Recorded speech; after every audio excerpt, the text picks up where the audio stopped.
Bienvenue dans cette nouvelle émission de Contrepoint. Nous accueillons aujourd'hui Jean-Baptiste Noé, bonjour, Bonjour. qui va nous parler de la situation sur l'île de la Martinique, dans laquelle il y a pas mal d'émeutes depuis le début de l'année, depuis septembre. Alors, quelle est la situation sociale sur l'île de la Martinique? Alors c'est un cas intéressant puisque la Martinique, ce sont les Outre-mer. Et on voit bien que l'Outre-mer, en matière de géopolitique, c'est souvent un impensé. C'est-à-dire que la France dispose de ces territoires qui est un levier de puissance très important. On pourrait également parler de la Nouvelle-Calédonie, qui est un autre sujet à part entière, des territoires dans l'océan Indien, évidemment dans les Caraïbes.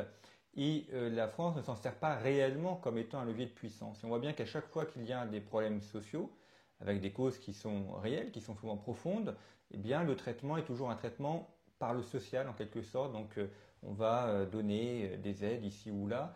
Ça peut calmer la situation, mais ça ne le résout pas.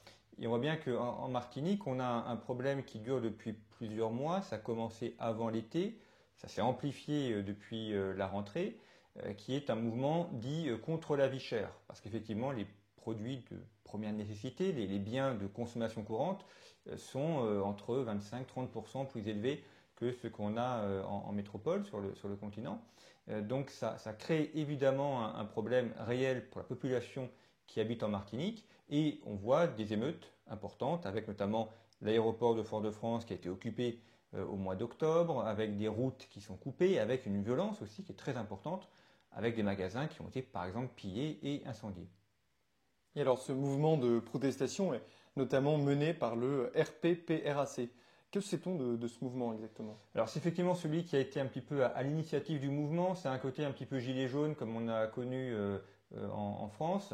Alors le terme complet, je prends mes notes parce que le nom est un peu long, Rassemblement pour la protection des peuples et des ressources afro-caribéens. Donc c'est un mouvement qui est né de manière un peu informelle au mois de juillet, d'abord sur des réseaux sociaux, qui coordonne, organise une partie des manifestations. Et c'est surtout un mouvement qui, bien qu'étant invité à la table des négociations, notamment pour régler le problème des prix, a refusé de signer, de ratifier les accords qui ont été présentés. Donc aujourd'hui, c'est le mouvement qui est le fer de lance de cette opposition et qui fait qu'il y a toujours des violences en Martinique. On remarquera d'ailleurs que le terme même de ce mouvement a un côté très, très tiers-mondiste. Ça nous ramène un petit peu dans les années 60-70. Protection des peuples, par exemple, et des ressources afro-caribéens.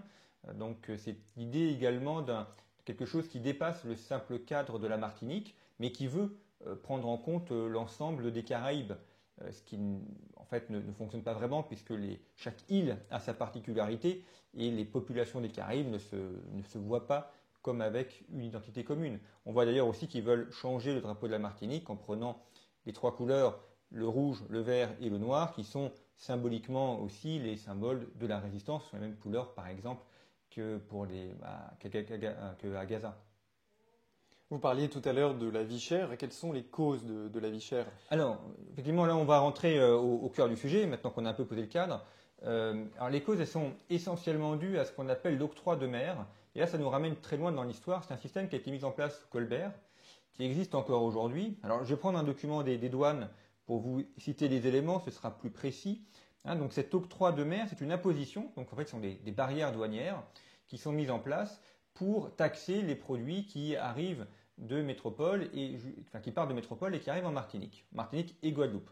Alors l'octroi de mer s'applique pour tous les territoires des Outre-mer, même si là on a actuellement un problème spécifique à la Réunion, à la Martinique, pardon. Et cet octroi de mer donc taxe les produits, donc forcément les produits qui arrivent à la Martinique sont plus chers puisqu'ils ont été taxés, et le gain de cet impôt, de cette taxe, sert à financer les collectivités locales, notamment les communes. Vous avez un rapport de la Cour des comptes qui est paru en mars 2024 qui explique qu'un tiers des ressources des communes dépendent de l'octroi de mer.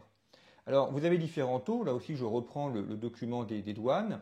Il y a en fait deux octrois. Il y a ce qu'on appelle l'octroi de mer avec 11 taux, ce qui est énorme, avec des taux qui varient de 0 à 50% de la valeur du bien importé. Donc, vous avez un bien qui vaut 10 euros, 50% de taxes, il passe à 15 euros. Et puis, vous avez l'octroi de mer régional, où là, il y a moins de taux et les taux varient entre 0 et 2,5%. Mais tout ça s'ajoute, évidemment. Ça s'ajoute également à d'autres choses. Donc ça vous fait des produits qui sont objectivement plus chers. Et la finalité, c'est de dire on taxe produits qui arrivent de l'étranger en quelque sorte, pour encourager le développement local, encourager la production locale, encourager le développement des entreprises locales. C'est pour ça que Colbert l'avait créé, sauf qu'on voit bien que d'abord ça ne fonctionne pas, je vais y revenir, mais surtout si vous taxez des pâtes, c'est pas en Martinique qu'on peut faire du blé pour faire des pâtes. Ni le climat ni la géographie ne sont adaptés. Vous taxez des couches, mais la Martinique n'a pas une population suffisante pour avoir une usine qui fabrique des couches pour les Martiniquais.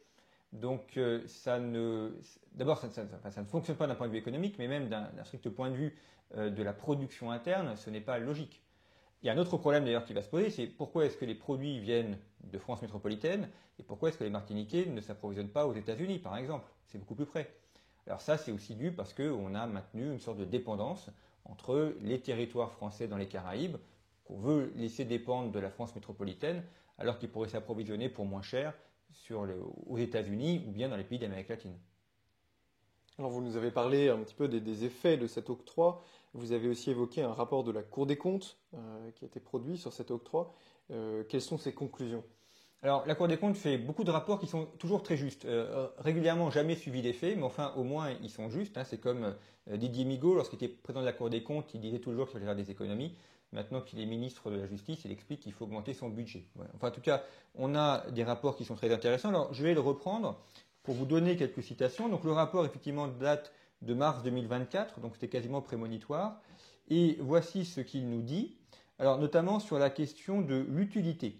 Il dit ceci: l'effet direct de l'octroi de mer sur la santé et le développement du tissu entrepreneurial ultramarin est au mieux non démontré, au pire négligeable. Bon, c'est un euphémisme pour dire qu'en réalité, l'objectif qui est de permettre le développement économique local n'est pas atteint. Donc ça provoque la vie chère et en plus, ça ne permet pas le développement économique local. Un peu plus loin, il dit ceci: quant à l'effet sur la création d'entreprises, il reste globalement faible selon les estimations de la présente évaluation, qui constate cependant, et ça c'est très intéressant, qui constate cependant que l'octroi de mer a tendance plutôt à favoriser les entreprises présentes qu'à susciter des créations d'entreprises. Là, c'est un phénomène très classique en économie, on surnomme ça le village d'Astérix, c'est-à-dire que vous n'arrivez pas à entrer dans le village parce que vous avez des barrières, et une fois que vous y êtes, en fait, vous protégez une sorte d'économie de rente qui est installée, qui n'a plus de concurrence, et qui, évidemment, n'ayant plus de concurrence, peut aussi pratiquer des prix qui sont plus élevés. Le problème, c'est qu'on pourrait toujours dire, on va supprimer l'octroi de mer, et comme ça, les prix vont baisser. Mais le problème, c'est que comme cet octroi de mer sert à financer les communes s'en servent notamment pour financer de l'associatif, des activités, certaines légitimes, d'autres un peu moins légitimes. On sait très bien que ça fonctionne souvent un petit peu avec du clientélisme électoral.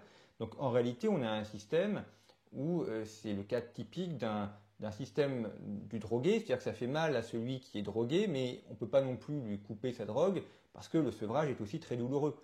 Et on voit bien que s'il ne s'agit pas simplement de l'octroi de mer, mais en fait de tout le système politique, fiscal, qu'il faut revoir. Et là, ça renvoie à ce qu'on disait en début d'émission. Pour ça, il faut avoir une vraie vision des Outre-mer, une vision qu'il n'y a pas uniquement du gouvernement actuel. Ça fait très longtemps qu'il n'y a aucune vision stratégique ou géopolitique pour les Outre-mer. Donc on ne traite ça qu'avec des questions sociales et ça ne résout pas le problème. Ça peut le différer, mais ça ne le résout pas. Merci Jean-Baptiste Noé d'avoir répondu à nos questions sur la Martinique aujourd'hui. Merci à ceux qui nous écoutent pour leur fidélité et à bientôt pour une nouvelle émission.